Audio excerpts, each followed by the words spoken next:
구독, 좋아요, 알림 설정, 댓글까지 부탁드리겠습니다. 자, 국토부 장관 인터뷰 어떻게 생각하시나요? 맞는 말도 있고요. 처맞는 말도 있죠. 여러 가지 왔다 갔다 하는 이야기들이 있는데 인터뷰 보시면은 여러 가지 이야기가 있습니다. 전세가 있는 한 갭투기가 나올 수밖에 없기 때문에 전세보다는 장기 임대 쪽으로 활성화를 시키자. 이런 이야기도 했었고, 재건축 재개발 규제 대상이 아니라 지원 대상으로 하겠다. 이런 이야기들도 있죠. 또 임대차법에 대해서 지금 폐지가 아니라 신중론으로 가자. 왜냐면 요게 문제가 아니었다고 말씀을 드렸죠. 또 가장 핵심은 요거죠. 집값이 상당 기간 안정화가 될 것이다. 뭐 하나씩 보도록 하면요. 장기 임대 활성화를 토대로 전세 제도를 점차 사라지도록 만들자. 이런 이야기를 했는데, 여기 보시면은 뭐 상한선 5%인데 1, 2%밖에 못 올려서 시장이 죽어버리고 있다. 임대료를 통제하고 있다. 이런 이야기들 같은 경우는 맞는 말이 아니라 처맞는 말이에요. 왜? 왜 올라야 돼요? 임대료가? 법정 한도가 5%면 5%를 올려야 되면요. 집을 안 산 사람들은 굉장히 힘들어질 수밖에 없습니다. 법정 한도만큼 계속 올려야 된다는 저 발상 자체가 굉장히 잘못된 거다. 물가도 지금 2%, 3% 올라가도 죽는다고 하는데 임대료는 5%씩 올려야 되는 게 말이 돼요? 말 같지도 않은 소리지. 저 임대료 5% 상한선은 왜 생긴 거예요? 임대차 3법이 왜 탄생했을까요? 임대차 3법이 탄생한 이유는요, 비정상적인 임대료 상승 때문입니다. 반대로 이야기를 해요, 언론에서. 임대차 3법 때문에 임대료가 폭등했다가 아니라 임대료가 폭등했으니까 임대차 3법이 나온 거예요. 언론이 계속 잘못 해석한 게 뭐냐? 규제 때문에 집값이 상승했다. 집값이 폭등했다. 반대예요. 집값이 폭등하니까 규제가 들어간 거예요. 또 임대차 3법 때문에 전세가가 폭등을 했다. 그게 아니라 전세가가 폭등을 했기 때문에 임대차 3법을 시행을 한 거예요. 그러니까 당연히 여파가 생길 수밖에 없죠. 그렇잖아요. 폭등을 해서 규제를 때려버렸어요? 그러면요, 방향을 돌릴 만한 규제가 나오긴 쉽지 않습니다. 그러니까 5톤 트럭이 시속 100km로 달려오고 있어요. 위험하겠다 싶으니까 여기다 바리케이트를 설치를 한 거예요. 부동산 규제나 임대차 3법이라는. 근데 부딪혀서 속도가 90km로 줄어요? 그러면 이게 성공이라고 해야 되는데 아직도 90km로 밟고 있으니까 얘 때문에 90km가 됐다. 이런 거잖아요. 유명한 농담이 있죠? 아, 나 주식했다가 백만장자가 됐다. 그 전에는요? 억만장자였지. 근데 이 부분을 삭제하고 주식 때문에 백만장자 됐다. 주식하면 백만장자 될 수 있습니다. 이런 식으로 장난질을 치는 거일 뿐이고, 5% 상한은요, 예를 들어 10%, 20% 올라갔는데 상한을 2%로 잡았다. 물가 상승률만큼만 상한시키겠다. 이렇게 하면은 문제가 커질 수가 있죠. 그러니까 그나마 만족스러운 상한선이 5%. 그러니까 지금은 5% 상한하는 게 아니라 오히려 그때 거품이 많이 꼈기 때문에 전세 임대료가 빠져야 되는 상황에서 5% 안 올라갔다고 잘못됐다고 이야기하는 저런 사람들이 어떻게 장관 자리에 앉아있냐. 그런 거고요. 좀 읽어봅시다. 전세값이 너무 올라서 결혼 전에 30조를 더해서 전세를 마련하기 어려운 시대이다. 그런데 왜 이런 이야기를 하고 자빠지셨냐. 이 시대라면 전세가를 내리도록 만들어야지.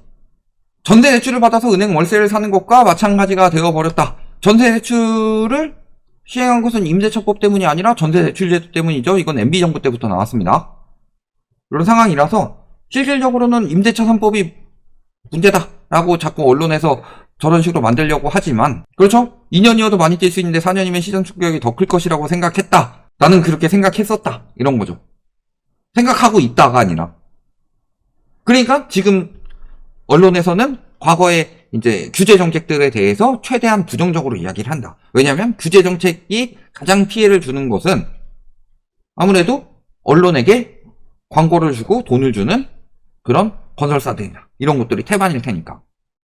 이런 식으로 이야기를 하는 거고요. 핵심은 뭐예요?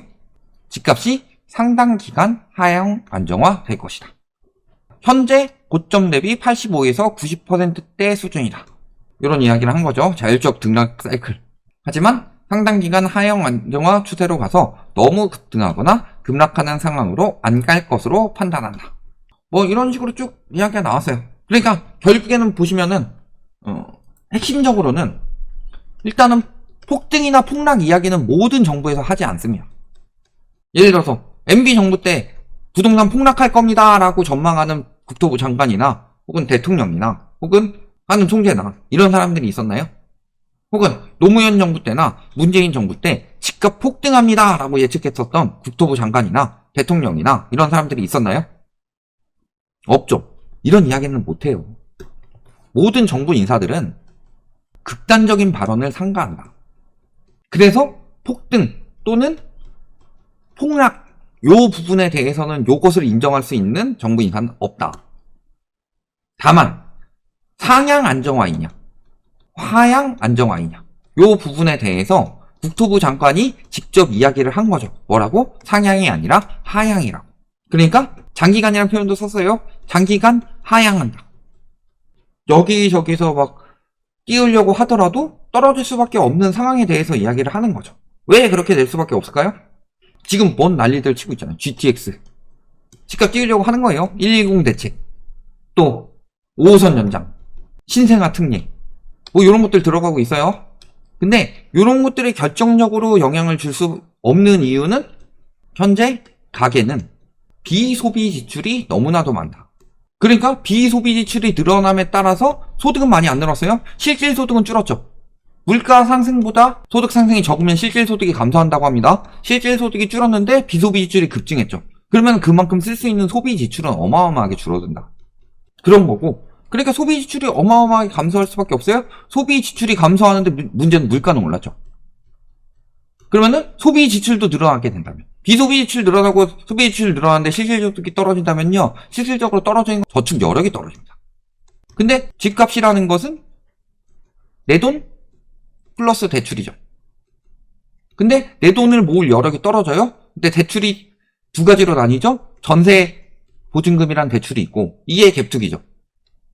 그 다음에 주담대를 받아서 들어가는 경우, 이게 뭐 실거주로 내 집을 산다든가 이런 경우일 텐데, 전세 역시도 내 돈 플러스 대출이죠. 그 주담대냐 전세자금 대출이냐 요 부분에서 지금 대환대출하고 뭐 이런 식으로 억지로 튕기곤 있는데 실질적으로는 DSR 적용이 되기 때문에 이 여력이 다 줄어들 수밖에 없는 거고, 내 돈 모으는 여력도 매매든 전세든 줄어들 수밖에 없죠. 그러니까 집값은 떨어질 수밖에 없는 거예요. 이 부분을 굉장히 강력하게 이야기해서 많이 떨어져야 된다라고 지금 이야기를 하면 어떻게 돼요? 시장의 심리가 굉장히 위험해지겠죠. 지금 정부에서 총선 때까지 잡아놓은 게 뭐예요? PF 터지는 거 막는 거. 그러니까 태형건설까지는 어느 정도 국가 비용은 안 들어가더라도 국가에서 나서서 막으려고는 하고 있잖아요. 그 다음에 전세 터지는 거 막는 거. 그러니까 전세 계속 금리 낮춰주고 주담대 금리 낮춰주고 이래가지고 전세 터지고 매매 터져가지고 부동산 터지는 거 막고 있잖아요. 그럼 은행 터지는 거 막는 거. 그러니까 새마을금고 터졌는데 실질적으로 가가지고 관리를 하기보다는 일단은 새마을금고부터 살리고 보는 거. 그러니까 뭐든 다 터지는 걸 막고 있는데 막고 밀어가지고 지금 여기까지 온 거고, 그것을 버티는 곳이 허그나 LH 이런 곳에서 버티는데, LH 같은 경우는 지금 기업 부채 비율이 200%가 넘어가서 관리를 해야 되는 그런 공기업인 거고, 허그 같은 경우는 워낙 자금이 없어가지고 최초로 이번에 채권을 발행을 했어요. 허그가 채권을 발행했다라는 것 자체가 무슨 뜻이에요? 채권을 발행하면 그 채권 만기 때는 또 채권을 발행해야 되죠. 근데 허그가 돈이 늘어날 상황이냐. 지금 보시면 어때요, 상황이? 전세 대리변제 늘어나고 있죠? PF 보증해야 될 금액 늘어나고 있죠? 중도금 보증해야 될 금액 늘어나고 있는데 PF 터트리겠다고 했죠? 그 다음에 그렇게 되면은 저기 허그가 분양 보증한 곳에 대해서는 문제가 생기면 허그가 돌려줘야 됩니다. 나갈 돈은 어마어마하게 많아요. 나갈 돈은 어마어마하게 많은데 내가 지금 빚내서 막고 있다? 그러면 그 다음엔 또 더 많은 채권 해가지고 계속 돌려받게 갈 수밖에 없는 거다. 이런 상황인 거예요. 근데 문제는 여기서 이어서 받을 질문이, 역사상으로 하향 안정화를 한 적이 있냐?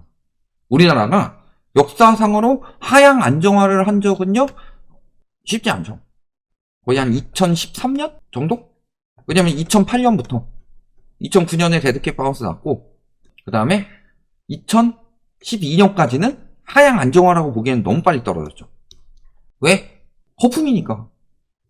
하향 안정화가 되기 위해서는요, 어쨌든 간 집값에 거품이 생기면 안 돼요. 요즘에 그런 이야기 합니다. 인플레이션보다 화폐 가치 하락한 만큼 집값이 올랐다. 86년도랑 비교해보니까 그렇더라. 86년도랑 비교하니까 그렇게 되는 거지. 2008년도부터 비교를 해봐요. 화폐 가치 하락만큼, 물가 상승만큼 집값이 올랐나? 물가 이렇게 오를 때 집값 이렇게 올랐죠. 왜냐면 그때는 물가 상승보다 더 빨리 오를 수 있는 시기. 86년부터 90년대까지는.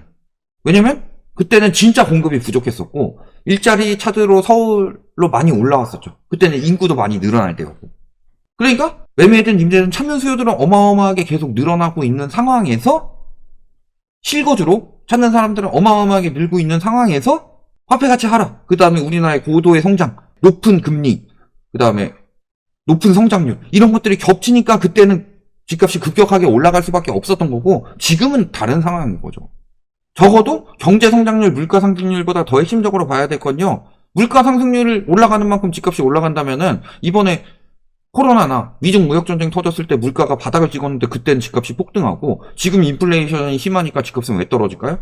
그거는 정상적인 가격일 때 물가 상승률만큼 올라가는 거지 거품이 꼈을 땐 얘기가 달라지는 거죠. 그때는 금리나 소득에 영향을 받는다. 이게 핵심인 거고. 그러니까 하향 안정화가 나오려면 어떤 상황이 돼야 되냐면은 경제가 고점을 찍고 물가나 뭐 소득 상승률이 이제 총소득 이런 것들이 조금씩 떨어져 가고 있을 때 집값이 정상화되었다면 하향 안정화가 될 수 있습니다. 그 전에 만약에 집값이 올라가더라도 인플레이션만큼만 올라갔으면 상향 안정화가 됐던 것처럼. 그러니까 하향 안정화가 되는 시기는 언제냐면요. 진짜 저점 가까워질 때. 왜냐면은 부동산 사이클 자체가 원래 늘 이런 식으로 흘러갔으니까 요 시기는 하향 안정화고 여기서도 고점에 가까운 시기는 상향 안정화라고 이야기를 할 수 있겠죠. 정상화가 아니라 안정화는 상승폭이나 하락폭이 줄어들고 있는 상황이니까. 그런 건데 이게 장기간 갈 수가 없어요. 왜냐면은 늘 말씀드렸지만 지금 부채가 너무 커서 소비가 되고 있지 않은 상황이고 소비가 되지 않으면은 당연히 자영업자나 기업들, 내수 기업들이 힘들어지는 상황이고 그 기업들이 힘들어지면은 또 소득을 막 올려주기가 쉽지 않죠. 회사가 망해가는데 연봉 올려주는 회사들이 있어요? 그러면은 경기는 더 침체가 되죠. 이자 부담은 아직도 심각한데 물가도 많이 올라갔는데 그러면은 또 여력 안 좋아져서 악순환이 계속 도는 거다. 금리 인하를 하더라도 이번에는 코로나나 글로벌 금융위기 때 너무 낮췄던 금리 유동성 때문에 미국이 피를 받기 때문에 그렇게까지 금리 안 낮춘다고 하죠. 만약에 근데 그 이상으로 금리를 낮춘다. 코로나 때처럼. 그러면요 우리나라가 중국처럼 무너지고 있다는 소리예요. 이런 전반적인 부분을 보시면요. 국토부 장관이 이야기한 부분 집값이 하향 안정화가 될 것이다. 폭락합니다. 폭등합니다 하면은 분명히 반발 세력이 생길 수밖에 없습니다. 다만 하향 안정화는 전반적으로 중립 수요들이 가장 원하는 것이기 때문에 그렇게 이야기를 하고 있지만 실질적으로 하향 안정화는 없다. 지금 거품이 많이 낀 상황에서는 천천히 떨어질 수가 없다. 청룡열차 타는데 이렇게 올라갔는데 이렇게 떨어지려면요. 저기 예를 들어 롯데월드라면요. 롯데월드가 서울만 해야지 저기 바닥 가려면은 요 길이 감당 가능하겠죠. 그런 거다. 말도 안 되는 소리야. 다만 한 가지 확실한 것은 뭐다? 국토부 장관이 장기간 하향 추세를 보일 것이다. 요 부동산에 대해서. 라는 것은 강하게 이야기하는 부분은 못하더라도 전반적으로 기간이나 추세적으로는 이야기를 예측을 하고 있는 부분을 이야기를 하는 것이기 때문에요. 장기간 하락할 것이다 라는 말은 진심이기 때문에 지금부터는 안전벨트 바짝 매야 될 때다. 청룡열차 떨어질 때 안전벨트 안 차면 위험하죠? 그렇게 된다.